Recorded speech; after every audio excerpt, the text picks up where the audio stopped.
একদিনে কি ঘুরে আসা সম্ভব? একদিকে সিলেটের বিখ্যাত সাদা পাথর আর অন্যদিকে পাহাড়ের বুকে লুকিয়ে থাকা এক মায়াবী ঝর্ণা। আজকের এই ভ্রমণে আমরা চেষ্টা করব মাত্র একদিনে এই দুই সৌন্দর্য উপভোগ করার।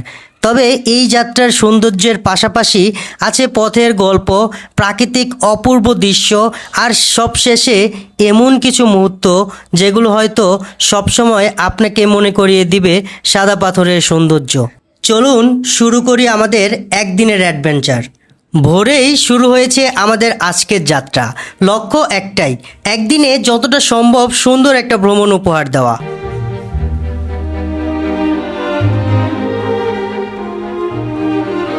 সিলেট হযরত শাহজালাল মাজার থেকে মাত্র 5 মিনিটের দূরত্বে আপনারা পেয়ে যাবেন ট্যুরিস্ট বাস কাউন্টার। সেখান থেকে আপনারা টিকিট কেটে নেবেন। আমাদের থেকে টিকিট নিয়েছিল 70 টাকা করে।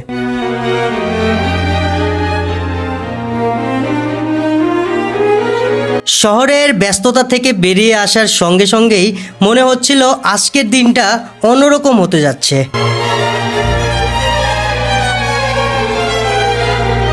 অবশেষে আমরা এগিয়ে যাচ্ছি সাদা পাথরের দিকে।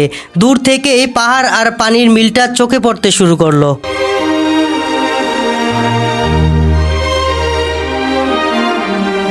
এখানে একটা নৌকায় 8 জন বসা যায়। যদি আপনি সিঙ্গেল আসেন তাহলে যে কোনো একটা ট্যুর গ্রুপের সাথে মিলে 100 টাকায় আপনি যেতে পারবেন এবং আসতেও পারবেন। আর যদি আপনারা 6-7 জন আসেন তাহলে 100 করে জনপ্রতি হবে, 8 জনের 800 টাকা নেবে, ঠিক আছে?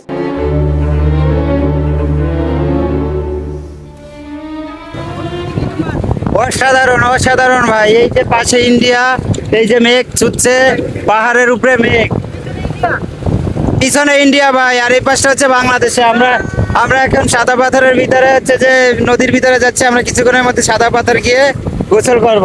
অসাধারণ অনুভূতি। দেখুন মেঘগুলো কেমন পাহাড়ের নিচ দিয়ে ভেসে ভেসে যাচ্ছে। পাহাড়ের পিছনে ওই যে ছোট ছোট সাদা সাদা বাড়িঘর দেখা যায়, ওগুলো সব ইন্ডিয়ান বাড়িঘর ভাই, ভারতীয়। গাইস, এত সুন্দর ভিউ, মানে মাথা নষ্ট করা। দেখেন আমরা সবাই নৌকাতে আছি, তো আজকে সাদা পাথরে যাব, সাদা পাথরের উদ্দেশ্যে গেছি। তো এত সুন্দর ভিউ দেখে মাথা আসলে ভাই নষ্ট। এগুলো আসলে আপনাদের ভিডিও করে দেখানোর মতো না। দেখেন কত সুন্দর ভিউ, এগুলো আপনারা আসেন সরাসরি দেখেন। সরাসরি যদি আপনারা এগুলো দেখতে পারেন তাহলে আসলে বাংলাদেশ অনুভব করতে পারবেন। দেখেন কত সুন্দর, আকাশের উপরে পাহাড়ের মধ্যে যে মেঘগুলো ভাসতেছে, মাশাআল্লাহ অপূর্ব সুন্দর ভাই, এত সুন্দর বলে বোঝানো যাবে না ভাই। ভিডিও করে তো আপনাদের দেখাবো, আমি চাই না যে ভিডিওতে দেখে আপনারা ই করবেন। আমি চাই যে আপনারা সরাসরি আসেন, সরাসরি আইসা দেখেন যে কেমন লাগে।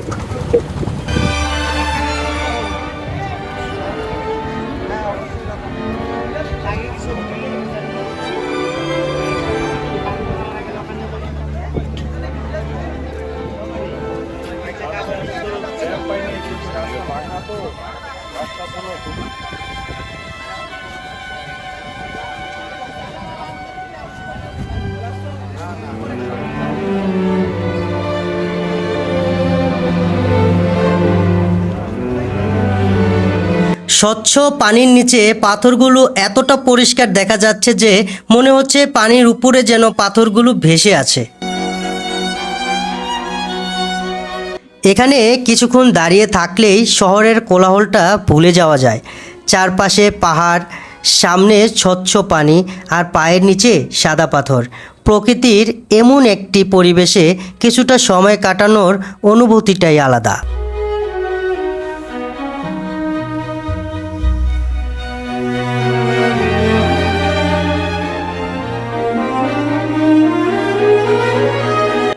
তবে পানিতে নামার সময় অবশ্যই সতর্ক থাকতে হবে। স্রোত, পাথরের পিচ্ছিলতা এবং পানির গভীরতা সব কিছু বুঝে তারপর পানিতে নামতে হবে। ভ্রমণ সুন্দর তখনই যখন আনন্দের পাশাপাশি নিরাপত্তার দিকেও আপনার নজর থাকে।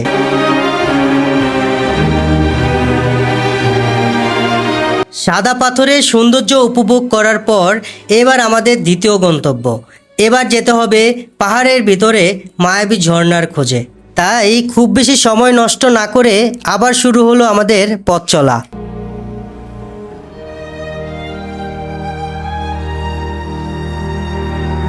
জাফলংয়ের সৌন্দর্য আমরা অনেকেই দেখেছি, কিন্তু জাফলংয়ের থেকে নৌকায় করে মাত্র 50 টাকায় ভাড়ায় এমন সুন্দর একটি ঝর্ণা আছে, তা আমরা কতজনই বা জানি।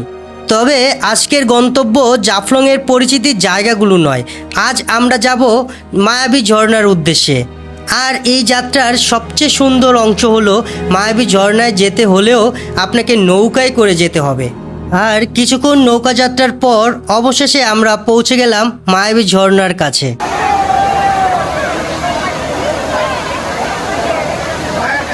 মায়াবী ঝর্ণার সামনে দাঁড়ালে প্রথমে যেই বিষয়টা চোখে পড়ে সেটা হলো চারপাশের প্রাকৃতিক পরিবেশ।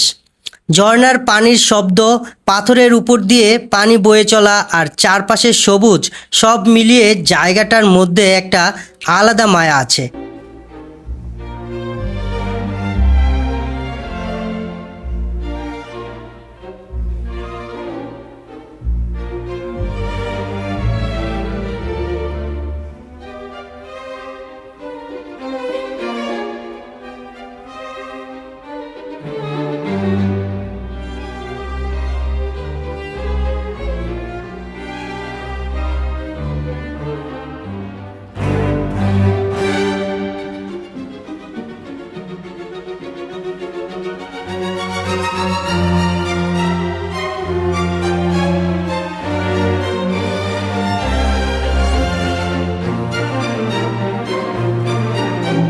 এই ঝর্ণাটার দিকে তাকালে আপনার অন্যরকম একটা ভালোবাসা কাজ করবে, তাই হয়তো এই ঝর্ণাটার নাম দেওয়া হয়েছে মায়াবী ঝর্ণা।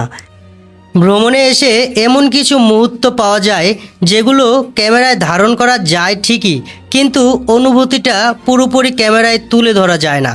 অনেক সময় আমরা ভ্রমণ করি শুধু নতুন একটা জায়গা দেখার জন্য, কিন্তু কিছু জায়গায় এসে মনে হয় শুধু জায়গাটা দেখতেই আসিনি, নিজের মনটাকেও একটু সময় দিতে এসেছি। আপনি যদি প্রকৃতি ভালোবাসেন এবং একটু নিরিবিলি পরিবেশে সময় কাটাতে চান, তাহলে মায়াবী ঝর্ণা আপনার ভ্রমণ তালিকায় রাখতে পারেন। তো বন্ধুরা, সাদা পাথর এবং মায়াবী ঝর্ণার ভ্রমণ আপনাদের কাছে কেমন লাগলো অবশ্যই কমেন্টে জানাবেন। ভিডিওটি ভালো লাগলে আপনার বন্ধুদের কাছে শেয়ার করবেন এবং চ্যানেলটি সাবস্ক্রাইব করবেন। ধন্যবাদ সবাইকে, দেখা হবে নতুন কোনো ভিডিওতে।